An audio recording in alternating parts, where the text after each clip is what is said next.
తెలుగుదేశం పార్టీకి సంబంధించిన వ్యక్తులు కొన్ని సందర్భాల్లో జగన్ను ఒక మాట అనబోయి అసలు వాళ్ళ నైజాం వాళ్ళ నిజాలను కూడా బయట పెట్టేసే కార్యక్రమం చాలా కాలం నుంచి చేస్తున్నారు. ఇదే పనిగా జగన్మోహన్ రెడ్డి గారి మీద ఉన్న కోపమో కషో లేదంటే జగన్మోహన్ రెడ్డి గారు ఉంటే మనకు పనులు ఏవి జరగవన్న దాంతోనో ప్రతిదీ బురద జల్లే కార్యక్రమమే గడిచిన 5 ఏళ్లలో మనం చూసాం.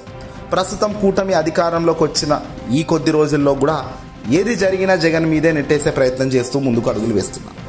తాజాగా నిజం 4 అడుగులు వేసే లోపే అబద్ధం ఆ రోజులు అన్ని చుట్టుకు వస్తుంది. ప్రస్తుతం నిజాల సమాధి మీద జరిగే అబద్ధాల పునాదులను గొప్పగా చిత్రీకరించుకున్నటువంటి సమయం రోజులివి. అయితే ఇక్కడ ఓ సందర్భం ఏంటంటే వైఎస్ఆర్సీపీ పార్టీ జగన్మోహన్ రెడ్డి గారి అధికారంలో పరిపాలనలో జలవనరుల శాఖ విధ్వంసానికి గురైందని ఆ శాఖ మంత్రి తెలుగుదేశం పార్టీకి సంబంధించిన నిమ్మల రామానాయుడు ఇటీవల గుర్తు చేశారు. గత 5 ఏళ్లలో ఒక రిజర్వాయర్ కాలువ పనులు పూర్తి కాలేదని, చివరికి తీతా పనులు కూడా జరగలేదని విమర్శించారు. వైసీపీ కొండాపురం మండలంలోని గండికోట ప్రాజెక్ట్ అలాగే ఆదివారం రోజున జమ్మలమడుగు ఎమ్మెల్యే ప్రభుత్వ విప్ ఆదినారాయణ రెడ్డి జనరల్ శాఖ అధికారులతో కలిసి సందర్శించారు. ఈ సందర్భంగా మంత్రి మీడియాతో మాట్లాడుతూ ఓ మాట మాట్లాడారు. 2014-2019 మధ్య కాలంలో 7 లక్షల కోట్ల బడ్జెట్లో జలవనరుల శాఖకి తెలుగుదేశం పార్టీ ఆనాడు 72,000 కోట్లు కేటాయిస్తే వైఎస్ జగన్మోహన్ రెడ్డి గారి ప్రభుత్వ హయాంలో పూర్తిగా బడ్జెట్లో 12 లక్షల కోట్లు బడ్జెట్లో కేటాయించింది 32,000 కోట్లేనని, ఖర్చు చేసింది కేవలం 19,000 కోట్లు మాత్రమే అంటూ విమర్శించారు. తెలుగుదేశం పార్టీ ప్రభుత్వం సేమ్ ప్రాజెక్టులకు 12,000 కోట్లు కేటాయిస్తే వైకాపా ప్రభుత్వం ఖర్చు చేసింది 2,200 కోట్లు మాత్రమే అని ఆయన అన్నారు. జగన్ రాయలసీమ ద్రోహి అని మంత్రి ఇక్కడ రెచ్చిపోయారు. అందరినీ ప్రస్తుతం 2,000 అంద్రి నివాస ప్రాజెక్టు ప్రస్తుతం 2,500 కోట్లు కేటాయించామని, 2025 జూలై ఆఖరి నాటికి పూర్తి చేసి చివరికి ఆయకట్టు వరకు నీరు అందిస్తామని ఆయన చెప్పుకొచ్చారు. ఇక్కడ పాయింట్ ఏంటంటే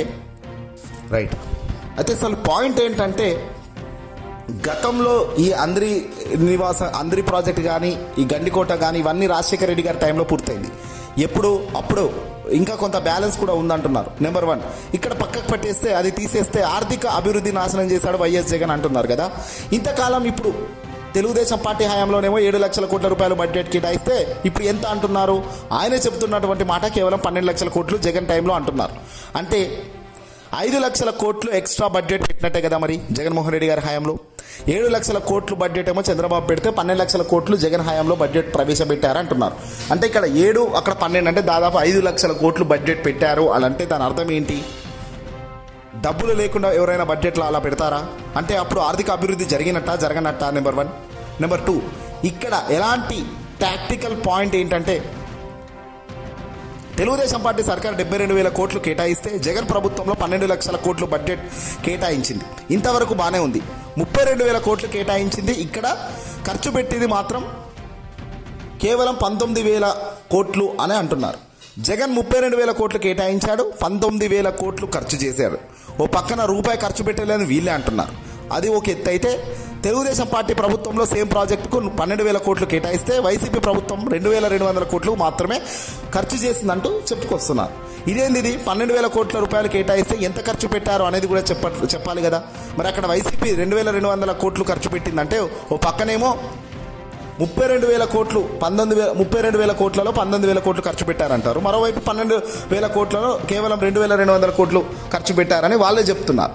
ఇక్కడ వీళ్ళదేమో కేటాయింపులు చెప్తున్నారు, వాళ్ళదేమో కేటాయించిన దాంట్లో ఖర్చు ఎంత అని చెప్తున్నారు. తెలుగుదేశం పార్టీ హయాంలో 32,000 కోట్లు కేటాయించారు, ఖర్చు ఎంత పెట్టారు? ఇది తెలివిగా వార్తలు రాసే తీరు.